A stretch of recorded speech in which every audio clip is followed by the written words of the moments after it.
superb delivery that came in, that jacked back into Akshar Patel. Bharat और बांग्लादेश के बीच में खेला गया था एक ऐसा वनडे मैच जिस मैच में बांग्लादेशी गेंदबाजों ने भारतीय टीम की बैटिंग लाइनअप को पूरी तरह से हिला करके रख दिया था।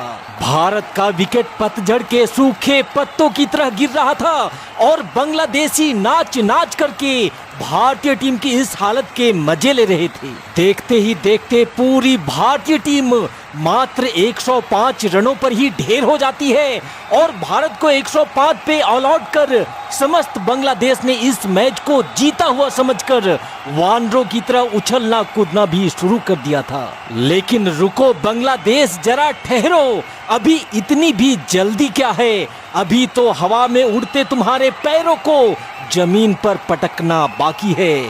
सांस रोक देने वाले इस मैच का पूरा नजारा मैं आपको दिखाऊं, उससे पहले मैं चाहता हूं कि इस वीडियो पे आप एक लाइक देकर भारतीय टीम के सपोर्ट में आखिरी तक वीडियो में हमारे साथ बने रहें। स्वागत है आप सभी साथियों का शेरे बंगला नेशनल स्टेडियम मीरपुर से, जहां बांग्लादेश ने जीता है टॉस और भारत को पहले बल्लेबाजी करने का दिया है निमंत्रण। पहले ओवर की पहली गेंद रोबिन उथप्पा के पैरों से टकराकर फाइन लेग की तरफ गई है गेंद। लेग बाय के इस एक रन के साथ खुलेगा भारतीय टीम का खाता। ओवर की अगली गेंद जो सीधा रहाणे के पैड से जा टकराई है, एलबीडब्ल्यू की जोरदार अपील और इसी के साथ विकेट। अजिंक्य रहाणे बिना खाता खोले वापस लौटेंगे पवेलियन और मात्र एक रन पे भारत को पहला झटका लगता हुआ। फिलहाल पारी का चौथा ओवर जारी है, जिसकी तीसरी गेंद को उथप्पा ने कलाइयों के सहारे बड़ी ही खूबसूरती के साथ फाइन लेग की तरफ मोड़ दिया है। पहला चौका भारतीय पारी का उथप्पा के बल्ले से आता हुआ। उथप्पा एक बार फिर से तैयार हैं, सामना करेंगे तास्किन अहमद की अगली गेंद का, जिसे उथप्पा ने इस बार पॉइंट की दिशा से निकाल दिया है। गेंद गैप में है, मिल जाएगा एक और चौका।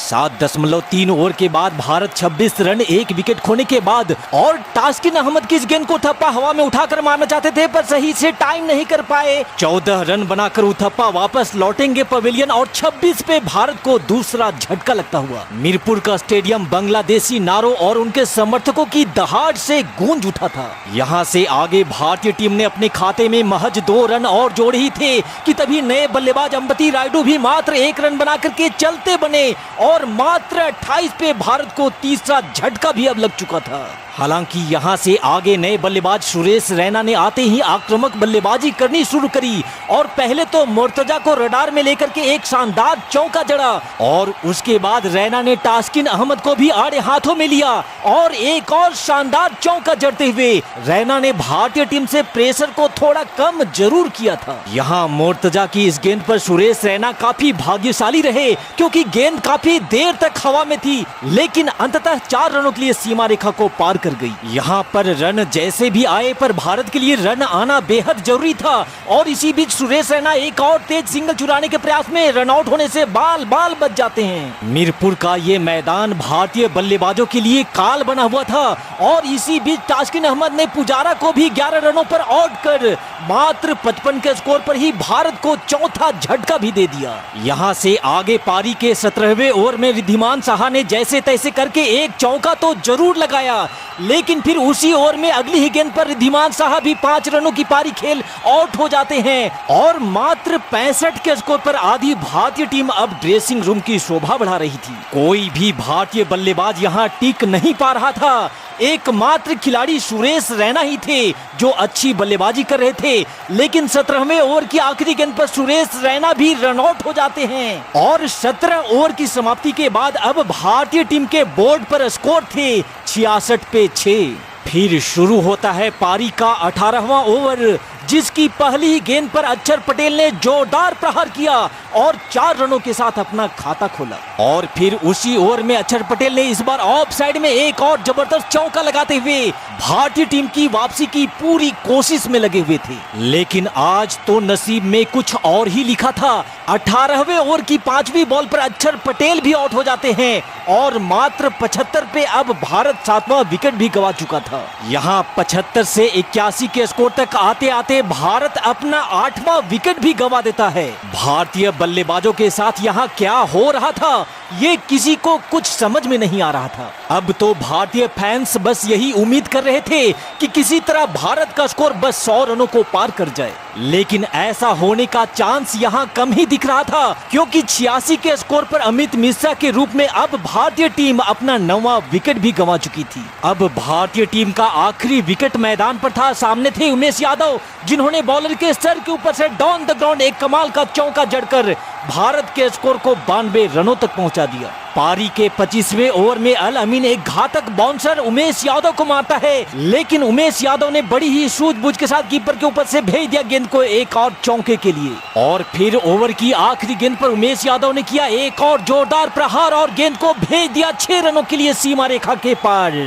इस छक्के के साथ अब भारत का स्कोर 100 रनों को पार करता हुआ 104 रनों तक का पहुंचा था। लेकिन फिर 26वें ओवर की तीसरी बॉल पर उमेश यादव भी आउट हो जाते हैं और इस तरह से पूरी भारतीय टीम मात्र 105 रनों पर ही सिमट जाती है। मीरपुर के स्टेडियम पर जगह जगह पर लहराते बांग्लादेशी झंडे और बांग्लादेशी खिलाड़ियों का एटीट्यूड ये बता रहा था कि बांग्लादेश बड़ी ही आसानी से इस रन को चेज कर मैच जीत जाने वाला है। लेकिन तब बांग्लादेश को कहां पता था कि उनका पाला बाप से नहीं बल्कि दादा से पड़ा था। बांग्लादेश की बल्लेबाजी शुरू होती है और पहले ओवर की पहली गेंद पर ही चौका लगाकर मानो बांग्लादेश ये दिखाना चाह रहा था कि वो लोग इस मैच को 15-20 ओवर में ही खत्म कर देंगे। लेकिन अगली ही गेंद पर मोहित शर्मा ने तमीम इकबाल को विकेट के पीछे कैच करवा ख्वाब में डूबे बांग्लादेशियों को सपने से जगा दिया।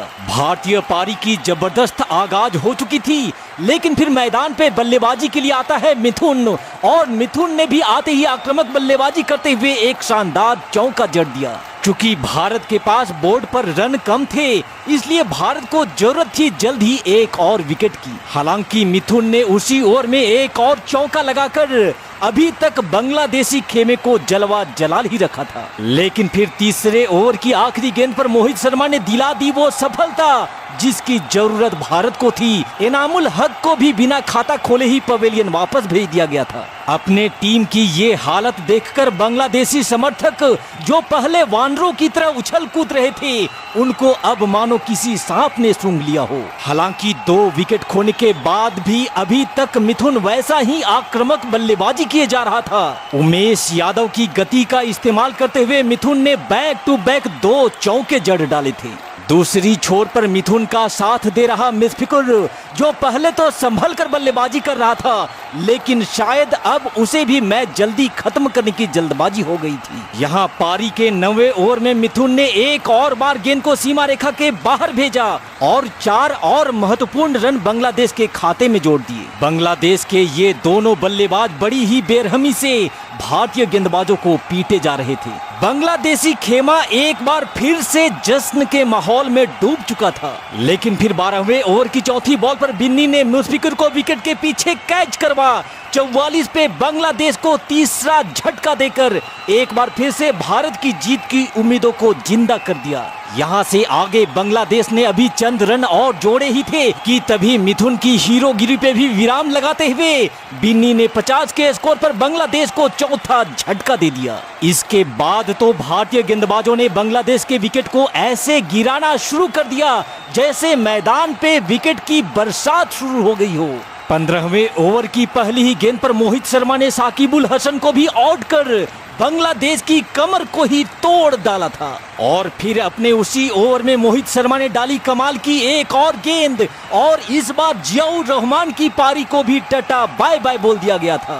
भारतीय टीम की बल्लेबाजी की मजाक उड़ाने वाले बांग्लादेशी खिलाड़ियों को अब उनकी औकात समझ में आ चुकी थी। बांग्लादेश पे अगला प्रहार एक बार फिर से बिन्नी ने किया और मोर्तजा के रूप में 56 के स्कोर पर बांग्लादेश को 8वां झटका दे दिया। इसी बीच बिन्नी की एक और कमाल की गेंद और एक और विकेट। क्या कमाल की गेंदबाजी करी है बिन्नी ने।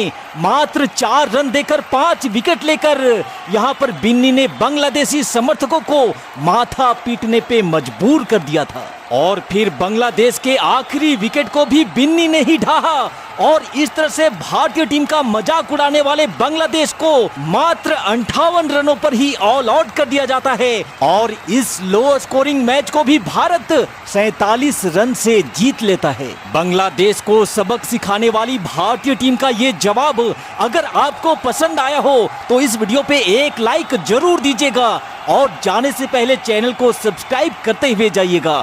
Thanks for watching this video. जय हिंद, वंदे मातरम।